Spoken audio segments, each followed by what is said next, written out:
Hey guys, welcome back to Astrology Bliss. Before we start, if you could just do me a quick favor and click the subscribe button below, maybe the like button while you're at it. And let's get to your video. Thanks. Hi Gemini. So two things quickly.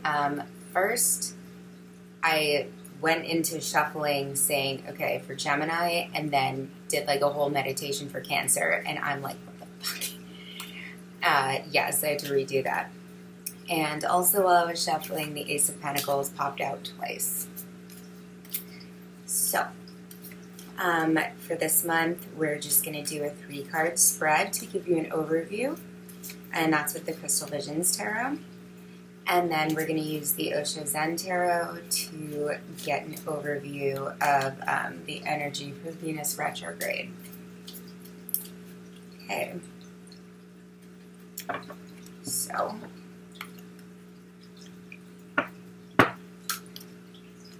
I already pre-shuffled, like I said, but feel the need to do it a little bit more. So, monthly for Gemini.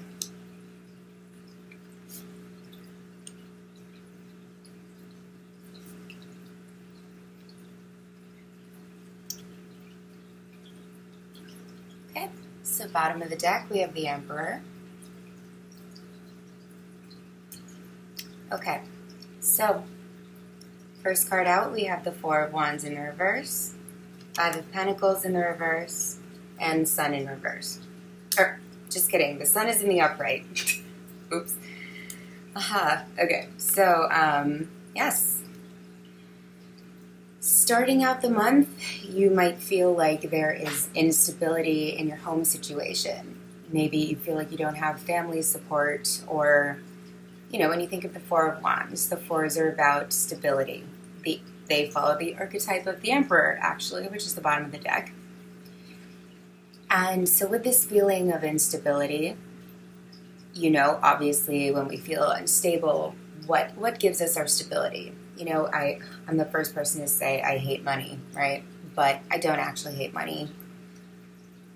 Money is necessary, right? And you know, I definitely notice as soon as I'm feeling unstable, my finances are not stable.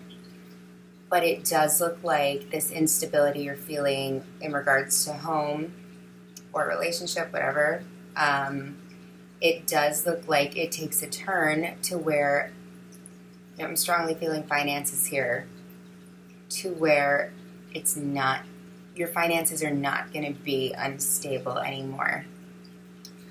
And with the Sun as, you know, the ending card, it doesn't get much better than that. And, you know, this deck is beautiful. So we have a lot of red and orange in this card as well. And red and orange go with the root and the sacral chakra. So the root chakra is our stability. And the sacral chakra is our creativity, you know, our sexual energy, stuff like that. And we also have yellow, which is your solar plexus, and that is, you know, your confidence. And listen, I'm a really anxious person, and that is where all your anxiety is too. But, you know, here with the Sun, I mean, that is a beautiful progression, and it looks like this month you're really, what are the colors in this card too? What'd I just say, right? So it looks like this month you're really finding your inner Emperor, right? You're really finding how to be stable. You are finally pulling yourself out of whatever unstable situation you've been in for what looks like a while. And yeah, I mean, the Sun and the Emperor in the same spread is like, yeah, so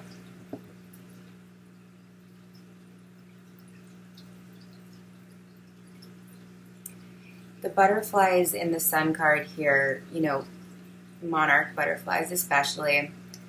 Butterfly is like, oh my God, butterfly is like a universal symbol for transformation, metamorphosis, change. And it looks like however you're finding, you know, this inner stability and this inner power that you've been carrying around with you and potentially suppressing a little bit, it looks like it's going to be a really massive change, but it's one that you're going to be really happy about.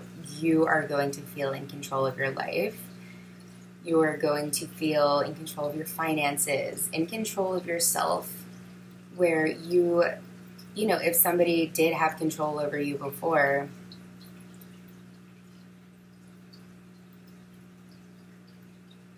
interesting. Okay, so one thing I just noticed.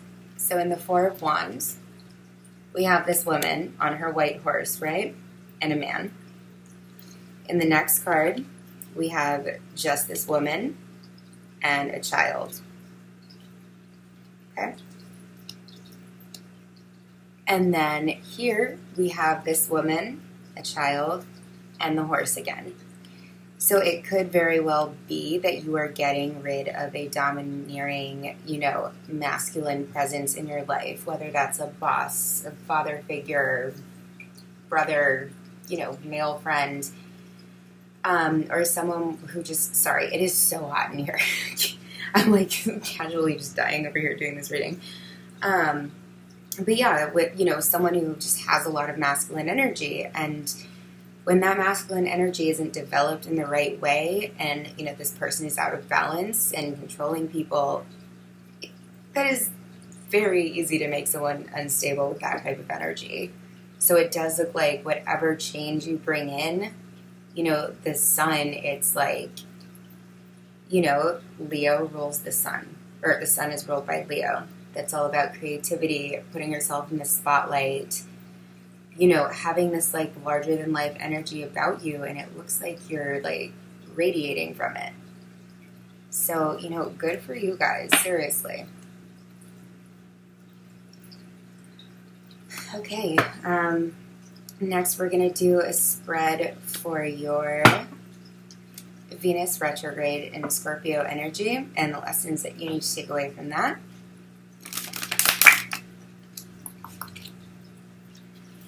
Let me just take a moment to say that Venus retrograde in Scorpio is really, really intense energy, okay? And at the beginning of the retrograde, it does not feel great. I'm straight up going to say that. It probably feels like shit.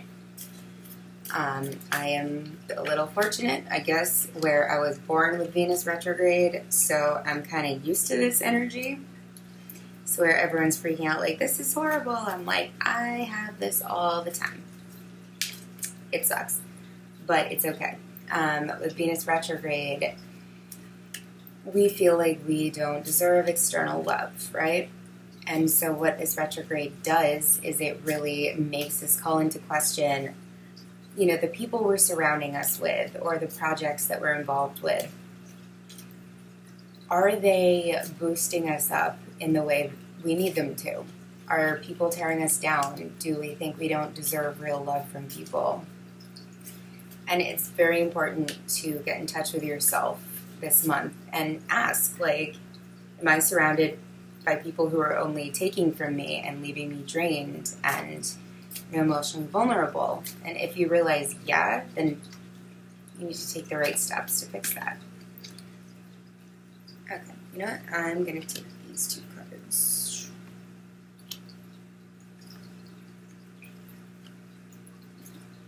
Okay, it's that one.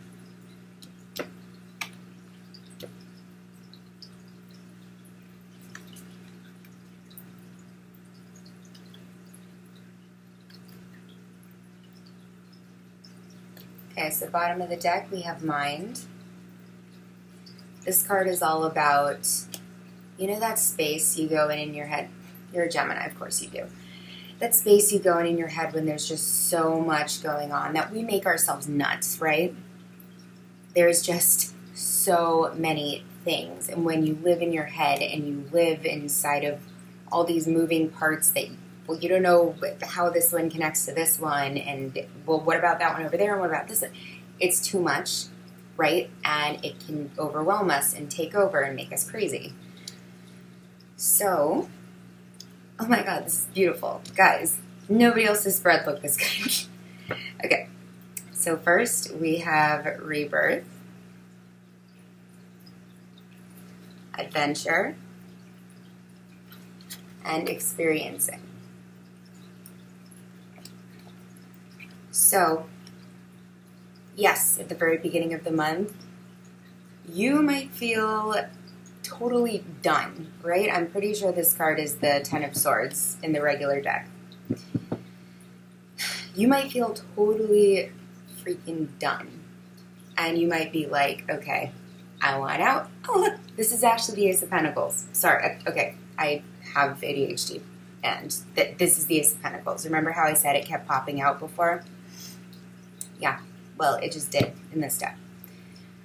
So yes, the beginning of the month or beginning of the retrograde, you might feel just totally done. You know, like this mind situation that you've kept yourself in, you just feel defeated, right? And that's going to cause, you know, when you hit rock bottom like that, you can only go up, right? This is pretend you're in like a steel room. There's a steel floor. You can't fucking go down there. You can only go up, right? And that's what you're doing. Yeah, and it looks like, you know, you think about the humps on a camel's back, right? You could see that as like a hill, an obstacle to climb over. Look at the abundance of red and orange and yellow in this card again, right? And I talked about Leo, ruling creativity. There's a boy in this card, and he is playing the flute. So this could be, you know, your creative self is going through a huge rebirth and a transformation that is very much needed, because I think you've been pushing this aside or making yourself nuts over it for a while. And yeah, mid-retrograde, it looks like you start moving towards a whole new adventure, a whole new cycle. And this is something tangible, okay? This is, you know, you see the door open and you're like, I'm going to go that way because that way sucked. I'm going to go this way, right? It's like in this steel room, you finally see this like, oh my God, I can pop up the ceiling tile. Awesome. Bye. And you get out of the box. And then we have the Three of Wands. And so experiencing. And this looks like, you know, whatever new start adventure that you're about to embark on is beautiful, Gemini. You know, if you look at this card, super pleasant, a lot more it's the red, the pinks, but there is more of a focus on, I'm getting like purple in this card too. So I'm getting, you know, a strong tie to the divine, the feminine, and also, you know, the creative as well, and the confidence. And I really feel like whatever door is being opened for you, there's just something tied in with creativity and a huge new start for you. Use this Venus retrograde to your advantage, because the door that's being opened for you is huge, and I think you would be silly not to take advantage of it. But yeah, I think that's all I have for you, Gemini. But if you haven't clicked the subscribe button yet, please, please do if you would like more videos like this. And if you wanted to, also press the like button and maybe leave me a little comment. Even if it's like, oh my God, why are you sweating so much? Because the room's really hot, okay? Yeah, you can write that if you want, or something else. But yeah, have a great month, Gemini. I will see you soon. And yeah.